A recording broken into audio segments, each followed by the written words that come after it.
मोहम्मद अल गिरगावी, जो कि यूएई में पॉलिटिशियन है, उन्होंने वर्ल्ड गवर्नमेंट समिट 2017 में इलॉन मस्क से क्वेश्चन पूछा। सवाल ये था कि तुम्हें लोग बहुत इंटेलिजेंट मानते हैं और दुनिया में बहुत से बच्चे हैं, यंगस्टर्स हैं जो तुम्हारी तरह बनना चाहते हैं, तो अगर किसी को इलॉन मस्क बनना है तो उन्हें क्या करना चाहिए। आई थॉट कि इस क्वेश्चन पर इलॉन मस्क कोई बुक्स रेकमेंड करेंगे या किसी रिसेंट टेक्नोलॉजी पर काम करने के लिए रेकमेंड करेंगे, पर इलॉन ने बहुत ही अनएक्सपेक्टेड आंसर दिया। उन्होंने कहा कि मेरी तरह बनना है। टू बी ऑनेस्ट, मुझे खुद ही नहीं पता कि मैं खुद इलॉन मस्क बनना चाहता हूँ कि नहीं। बाहर से तो सब सिंपल लगता है, बट ऐसी लाइफ जीना बहुत मुश्किल है। I'm not sure I want to be me. I'm not sure I want to be me. तो अब सवाल ये है कि मैक्सिमम इंटेलिजेंट लोग दुखी क्यों रहते हैं, और इस वीडियो में हम इसी टॉपिक के बारे में बात करेंगे। So let's start my dear brothers and sisters. तो फर्स्ट पॉइंट कहता है कि इंटेलिजेंट लोगों की सबसे बड़ी प्रॉब्लम ये है, huge self respect, because of which they have to suffer. Albert Einstein की पहली wife Mileva Maric Albert Einstein से प्रेग्नेंट थी और उन्होंने जनवरी 1902 में एक बच्ची को जन्म दिया जिसका नाम लिसरल था। लेकिन एल्बर्ट आइंस्टाइन को जॉब नहीं मिल रही थी और उन्होंने डिसाइड किया कि जब तक उन्हें जॉब नहीं मिलेगी वो मिल्वा से शादी नहीं करेंगे। इसलिए मिल्वा को अपने फैमिली मेंबर्स के साथ रहना पड़ा और तब तक आइंस्टाइन अपना खर्चा उठाने के लिए प्राइवेट ट्यूशंस देने लग गए। उसके बाद आइंस्टाइन को बर्न में पेटेंट ऑफिस में क्लर्क की जॉब मिल गई और 6 जनवरी 1903 में एल्बर्ट ने मिल्वा से शादी कर ली। लेकिन उस बच्ची का क्या हुआ किसी को नहीं पता। कई सोर्सेज बताते हैं कि उसे अडॉप्शन के लिए दे दिया गया था, लेकिन उसका बर्थ सर्टिफिकेट और डेथ सर्टिफिकेट अभी तक नहीं मिला है। और इस सब का सिर्फ एक ही रीजन था, सेल्फ रिस्पेक्ट। नेक्स्ट पॉइंट कहता है कि sometimes in emotions they search logic. Albert Einstein की सेकंड वाइफ एल्सा बनी, जो कि आइंस्टाइन की कजन भी थी। इस वक्त तक आइंस्टाइन का प्यार अपनी पहली पत्नी मिल्वा के लिए खत्म हो गया था और एल्सा से शादी करने से पहले वो चाहते थे कि मिल्वा उन्हें डाइवोर्स दे दे, लेकिन मिल्वा उन्हें डाइवोर्स नहीं देना चाहती थी। इसलिए आइंस्टाइन ने एज अ फिजिसिस्ट मिल्वा से एक बहुत ही इमोशनलेस कॉन्ट्रैक्ट किया। क्या आप जानना चाहते हैं कि उस कॉन्ट्रैक्ट में क्या लिखा था?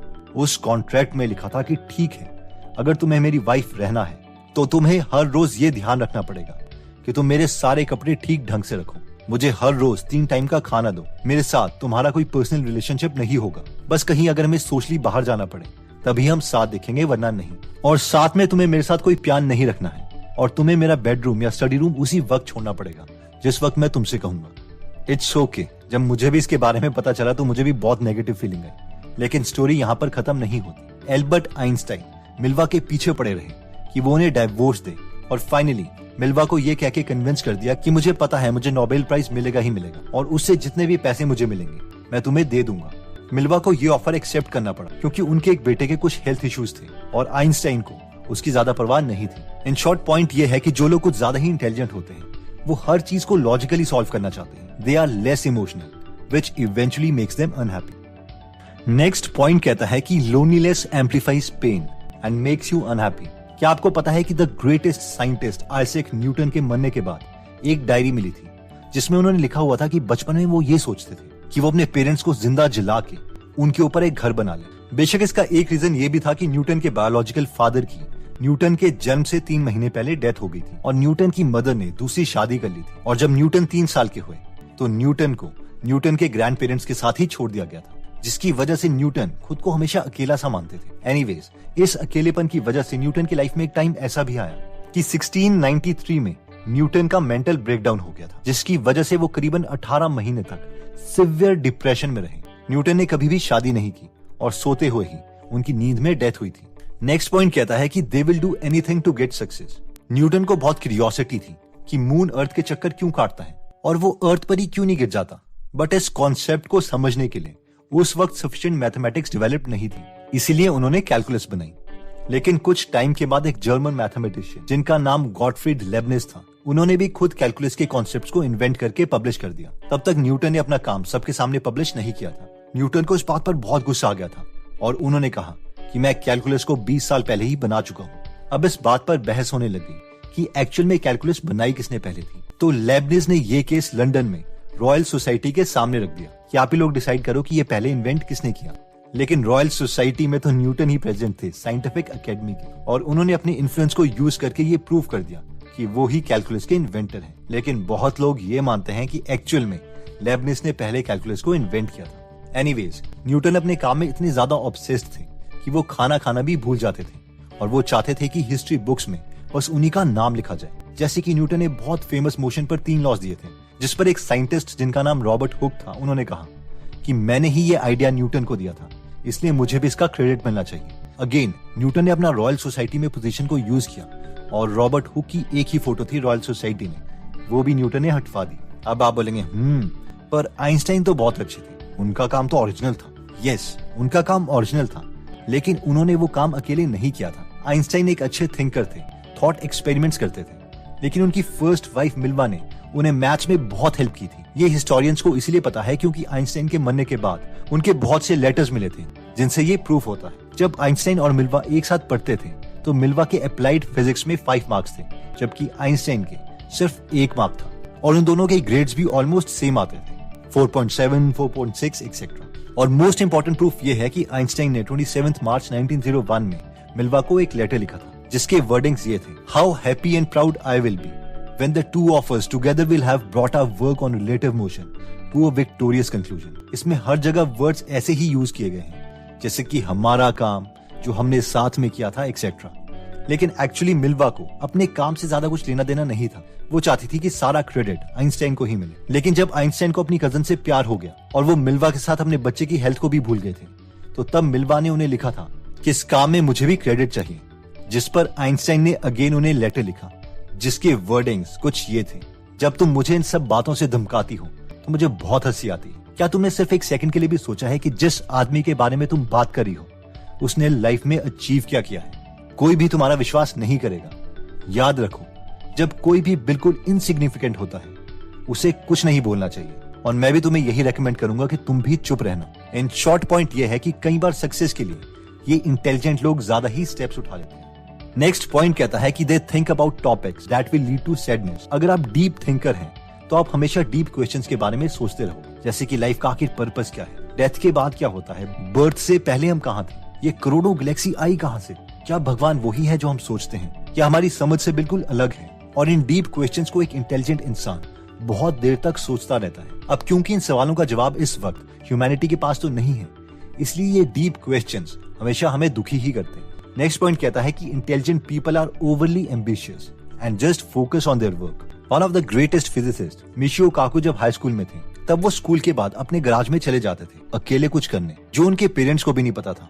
उन्होंने अपने गराज में 200 किलोग्राम के स्क्रैप यानी यूजलेस मटेरियल रखे थे और 30 किलोमीटर लंबी कॉपर वायर रखी हुई थी, और इन सब से उन्होंने अपने गराज में ही एटम स्मैशर बना दिया जिसकी मैग्नेटिक फील्ड अर्थ से 20,000 गुना थी। जब इस एटम स्मैशर को मिशियो काकू ने ऑन किया तब एक आवाज सी आई, पॉप पॉप पॉप, और पूरे घर की लाइट चली गई। जब मिशियो काकू की माँ ने ये सब देखा तो उन्होंने कहा, मेरा बेटा और बच्चों की तरह बास्केटबॉल क्यों नहीं खेल सकता, ये बार बार मशीन ही क्यों बनाता रहता है। लेकिन इसकी वजह से मिशियो काकू की हार्वर्ड यूनिवर्सिटी में एडमिशन हो गई। एक इंटरव्यू में इलॉन मस्क ने कहा था कि कई बार साइंटिस्ट्स अपने काम में इतने ज्यादा लीन हो जाते हैं कि उनके कंसिक्वेंसेस उनको पता ही नहीं चलते कि इससे कुछ बुरा भी हो सकता है। फॉर एग्जाम्पल, न्यूटन जब लाइट्स पर एक्सपेरिमेंट कर रहे थे तो अपनी एक्सपेरिमेंटेशन के दौरान उन्होंने एक ब्लंट नीडल अपनी आंख में मार दी ताकि वो कलर्स के बिहेवियर को अच्छे से समझ सकें। वैसे ही साइकोलॉजिस्ट विंथ्रॉप कैलॉग को ये जानना था कि अगर किसी चिंपैंजी को एक ह्यूमन फैमिली के साथ रखो तो क्या वो एक इंसान की तरह एक्ट कर सकता है या नहीं। इसके लिए ये एक चिंपैंजी का बच्चा भी अपने घर ले आए और अपने न्यूबॉर्न के साथ उसे पालना स्टार्ट कर दिया। इस छोटे चिंपैंजी का नाम गुआ रखा गया। बहुत कोशिश करने के बावजूद गुआ चिंपैंजी की तरह ही बिहेव करता रहा, लेकिन इस साइकोलॉजिस्ट का बेटा वो चिंपैंजी की तरह एक्ट करने लग गया। जब भी इस बच्चे को भूख लगती थी तो वो चिंपैंजी की तरह ही खाना मांगता था। ये देखकर साइकोलॉजिस्ट विंथ्रॉप, उनकी वाइफ डर गई और फाइनली इस एक्सपेरिमेंट को वहीं बंद कर दिया गया। अब अगेन हम में से कई इंटेलिजेंट लोग ये बोलेंगे कि ये जितने भी केसेस हमने देखे हैं वो तो एक ही सैंपल है, ये कोई प्रॉपर रिसर्च नहीं है कि असली रीजन दुखी रहने का क्या है। तो अभी हम बात करते हैं एक बहुत ही फेमस रिसर्च की जो कि हार्वर्ड में हुई थी। ये 1 साल नहीं बल्कि 79 सालों तक चली। जी एग्जैक्टली आपने ठीक सुना, 79 ईयर्स तक चली थी। इस स्टडी का मेन गोल ये पता करना था कि क्या चीज ह्यूमन लाइफ को मीनिंगफुल बनाती है, यानी खुशी देती है। इसलिए ये स्टडी 1938 में स्टार्ट की गई और 729 बच्चों की जिंदगी को हर साल 79 सालों तक ट्रैक किया गया।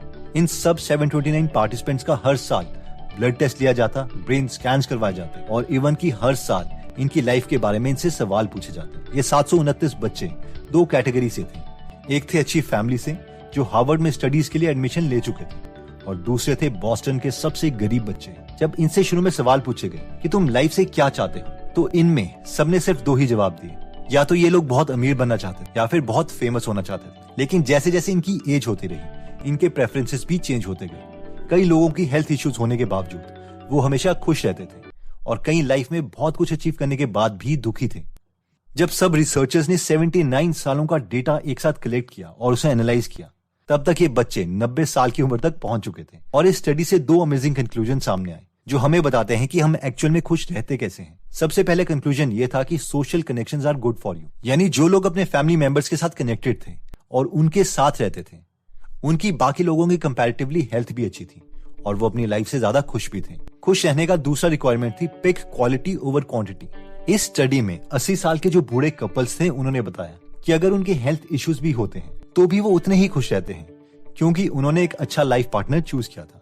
तो दोस्तों, इस वीडियो में हमने देखा था कि इंटेलिजेंट लोगों की कुछ पर्सनैलिटी ट्रेट्स हैं जिसकी वजह से मैक्सिमम इंटेलिजेंट लोगों को कई बार दुखी रहना पड़ता है। और ये पर्सनैलिटी ट्रेट्स हैं 1 ह्यूज सेल्फ रिस्पेक्ट, जिसमें हमने आइंस्टाइन का एग्जाम्पल देखा था कि उन्होंने डिसाइड कर लिया था कि जब तक उन्हें जॉब नहीं मिलेगी तब तक वो मिल्वा से शादी नहीं करेंगे। सेकंड पॉइंट था कि इन इमोशंस दे सी लॉजिक। इसमें हमने देखा था कि आइंस्टाइन की पहली वाइफ जब उन्हें डाइवोर्स नहीं दे रही थी तो आइंस्टाइन ने उनके लिए कॉन्ट्रैक्ट लिख दिया था कि मेरे लिए 3 वक्त का खाना बनाना और मेरे रूम से उसी वक्त चले जाना जब मैं कहूँ। थर्ड पॉइंट था लोनलीनेस मेक्स यू अनहैप्पी। इसमें हमने न्यूटन का एग्जाम्पल देखा था कि कैसे न्यूटन हमेशा पूरी लाइफ अकेले ही रहे, कभी शादी भी नहीं की और इसीलिए कई बार वो एक्सट्रीम डिप्रेशन से भी गुजरे। फोर्थ पॉइंट था कि they will do anything for success. इसमें हमने देखा था कि न्यूटन ने लेबनिज के नाम कैलकुलस से हटवा दिया, आइंस्टाइन ने अपनी वाइफ को कभी क्रेडिट नहीं दिया अपनी डिस्कवरीज में, and so on. Fifth point था कि इंटेलिजेंट लोग लाइफ के डीप टॉपिक्स के बारे में सोचते रहते और इन टॉपिक से दुखी मिलता है क्योंकि इन डीप क्वेश्चंस के आंसर्स ह्यूमैनिटी को अभी तक नहीं पता। सिक्स पॉइंट था कि they focus on their work, जिसमें हमने मिशियो काकू की स्टोरी देखी थी। और फाइनली हमने हार्वर्ड की रिसर्च के बारे में बात की थी कि एक ट्रू लाइफ जीने के लिए क्वालिटी रिलेशनशिप्स बहुत इंपॉर्टेंट है। और मेरी समझ से इंटेलिजेंस डिमांड्स एक्सट्रीम फोकस और उस फोकस के लिए मैक्सिमम इंटेलिजेंट लोगों को अकेला रहना पड़ता है, व्हिच लीड्स टू अनहैप्पीनेस।